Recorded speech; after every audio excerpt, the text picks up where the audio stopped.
Welcome back to Through the Bible in 365. This is the reading for June 28th. Today we have 1 Kings 20 and 21. Now Ben-Hadad, the king of Syria, gathered all his forces together. 32 kings were with him, with horses and chariots, and he went up and besieged Samaria and made war against it. Then he sent messengers into the city of Ahab, king of Israel, and said to him, Thus says Ben-Hadad, Your silver and your gold are mine, your loveliest wives and children are mine. And the king of Israel answered and said, My lord, O king, just as you say, I and all that I have are yours. Then the messengers came back and said, Thus speaks Ben-Hadad, saying, Indeed, I have sent to you, saying, You shall deliver to me your silver and your gold, your wives and your children. But I will send my servants to you tomorrow about this time, and they shall search your house and the house of your servants, and it shall be that whatever is pleasant in your eyes, they will put it in their hands and take it. So the king of Israel called all the elders of the land and said, Notice, please, and see how this man seeks trouble. For he sent to me for my wives, my children, my silver, and my gold, and I did not deny him. And all the elders and all the people said to him, Do not listen or consent. Therefore he said to the messengers of Ben-Hadad, Tell my lord the king, all that you sent for to your servant the first time I will do, but this thing I cannot do. And the messengers departed and brought back word to him. Then Ben-Hadad sent to him and said, The gods do so to me, and more also, if enough dust is left in Samaria for a handful for each of the people who follow me. So the king of Israel answered and said, Tell him, let not the one who puts on his armor boast like the one who takes it off. And it happened when Ben-Hadad heard this message, as he and the kings were drinking at the command post, that he said to his servants, Get ready. And they got ready to attack the city. Suddenly a prophet approached Ahab, king of Israel, saying, Thus says the Lord, Have you seen all this great multitude? Behold, I will deliver it into your hand today, and you shall know that I am the Lord. So Ahab said, By whom? And he said, Thus says the Lord, By the young leaders of the provinces. Then he said, Who will set the battle in order? And he answered, You. Then he mustered the young leaders of the provinces, and there were 232, and after them he mustered all the people, all the children of Israel, 7,000. So they went out at noon. Meanwhile, Ben-Hadad and the 32 kings helping him were getting drunk at the command post, and the young leaders of the provinces went out first. And Ben-Hadad sent out a patrol, and they told him, saying, Men are coming out of Samaria. So he said, If they have come out for peace, take them alive. And if they have come out for war, take them alive. Then these young leaders of the provinces went out of the city with the army which followed them, and each one killed his man. So the Syrians fled, and Israel pursued them, and Ben-Hadad the king of Syria escaped on a horse with the cavalry.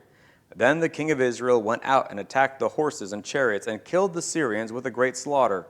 And the prophet came to the king of Israel and said to him, Go, strengthen yourself, take note, and see what you should do, for in the spring of the year the king of Syria will come up against you. Then the servants of the king of Syria said to him, Their gods are gods of the hills, therefore they were stronger than we. But if we fight against them in the plain, surely we will be stronger than they. So do this thing, dismiss the kings, each from his position, and put captains in their places. And you shall muster an army like the army that you have lost, horse for horse, and chariot for chariot. Then we will fight against them in the plain. Surely we will be stronger than they. And he listened to their voice and did so. So it was, in the spring of the year, that Ben-Hadad mustered the Syrians and went up to Aphek to fight against Israel. And the children of Israel were mustered and given provisions, and they went against them. Now the children of Israel encamped before them like two little flocks of goats, while the Syrians filled the countryside. Then a man of God came and spoke to the king of Israel and said, Thus says the Lord, Because the Syrians have said, The Lord is God of the hills, but he is not God of the valleys, therefore I will deliver all this great multitude into your hand, and you shall know that I am the Lord. And they encamped opposite each other for 7 days. So it was that on the 7th day the battle was joined, and the children of Israel killed 100,000 foot soldiers of the Syrians in 1 day. But the rest fled to Aphek, into the city. Then a wall fell on 27,000 of the men who were left. And Ben-Hadad fled and went into the city, into an inner chamber. Then his servant said to him, Look now, we have heard that the kings of the house of Israel are merciful kings. Please, let us put sackcloth around our waists and ropes around our heads, and go out to the king of Israel. Perhaps he will spare your life. So they wore sackcloth around their waists and put ropes around their heads, and came to the king of Israel and said, Your servant Ben-Hadad says, Please, let me live. And he said, Is he still alive? He is my brother. Now the men were watching closely to see whether any sign of mercy would come from him. And they quickly grasped at his word and said, Your brother Ben-Hadad. So he said, Go bring him. Then Ben-Hadad came out to him, and he had him come up into the chariot. So Ben-Hadad said to him, The cities which my father took from your father I will restore, and you may set up marketplaces for yourself in Damascus, as my father did in Samaria. Then Ahab said, I will send you away with this treaty. So he made a treaty with him and sent him away. Now a certain man of the sons of the prophets said to his neighbor, By the word of the Lord, strike me, please. And the man refused to strike him. Then he said to him, Because you have not obeyed the voice of the Lord, surely as soon as you depart from me, a lion shall kill you. And as soon as he left him, a lion found him and killed him. And he found another man and said, Strike me, please. So the man struck him, inflicting a wound. Then the prophet departed and waited for the king by the road, and disguised himself with a bandage over his eyes. Now as the king passed by, he cried out to the king and said, Your servant went out in the midst of the battle, and there a man came over and brought a man to me and said, Guard this man. If by any means he is missing, your life shall be for his life, or else you shall pay a talent of silver. While your servant was busy here and there, he was gone. Then the king of Israel said to him, So shall your judgment be. You yourself have decided it. And he hastened to take the bandage away from his eyes, and the king of Israel recognized him as one of the prophets. Then he said to him, Thus says the Lord, Because you have let slip out of your hand a man whom I appointed to utter destruction, therefore your life shall go for his, and your people for this people. So the king of Israel went to his house sullen and displeased, and came to Samaria. Chapter 21. And it came to pass after these things that Naboth the Jezreelite had a vineyard which was in Jezreel, next to the palace of Ahab king of Samaria. So Ahab spoke to Naboth, saying, Give me your vineyard, that I may have it for a vegetable garden, because it is near, next to my house, and for it I will give you a vineyard better than it. Or, if it seems good to you, I will give you its worth in money. But Naboth said to Ahab, The Lord forbid that I should give the inheritance of my fathers to you. So Ahab went into his house sullen and displeased because of the word which Naboth the Jezreelite had spoken to him. For he said, I will not give you the inheritance of my fathers. And he lay down on his bed and turned away his face and would eat no food. But Jezebel his wife came to him and said to him, Why is your spirit so sullen that you eat no food? He said to her, Because I spoke to Naboth the Jezreelite and said to him, Give me your vineyard for money, or else, if it pleases you, I will give you another vineyard for it. And he answered, I will not give you my vineyard. Then Jezebel his wife said to him, You now exercise authority over Israel. Arise, eat food, and let your heart be cheerful. I will give you the vineyard of Naboth the Jezreelite.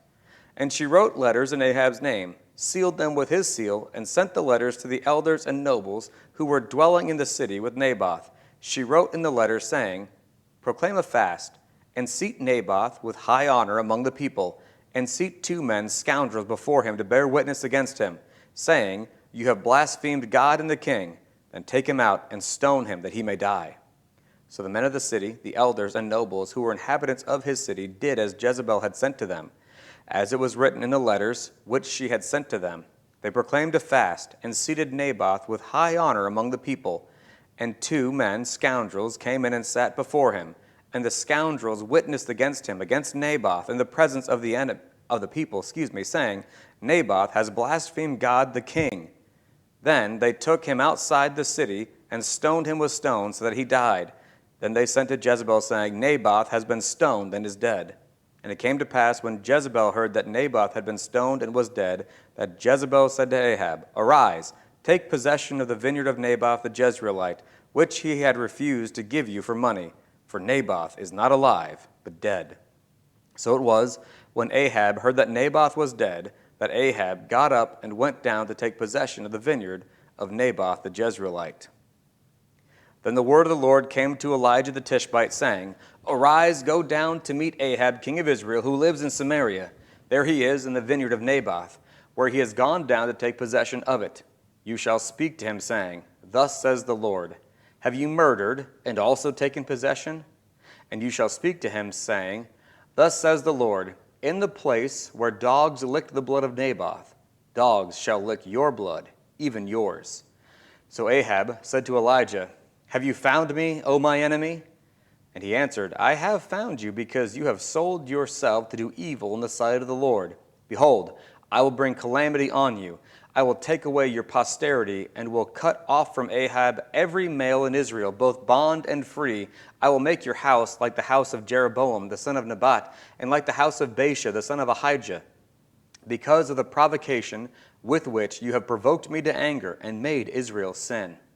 And concerning Jezebel, the Lord also spoke, saying, The dogs shall eat Jezebel by the wall of Jezreel. The dogs shall eat whoever belongs to Ahab and dies in the city, and the birds of the air shall eat whoever dies in the field.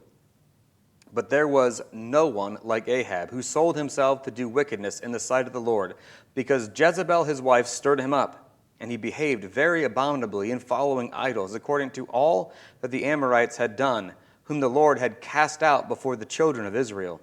So it was, when Ahab heard those words, that he tore his clothes, and put sackcloth on his body, and fasted and lay in sackcloth, and went about mourning. And the word of the Lord came to Elijah the Tishbite, saying, See how Ahab has humbled himself before me? Because he has humbled himself before me, I will not bring the calamity in his days. In the days of his son, I will bring the calamity on his house.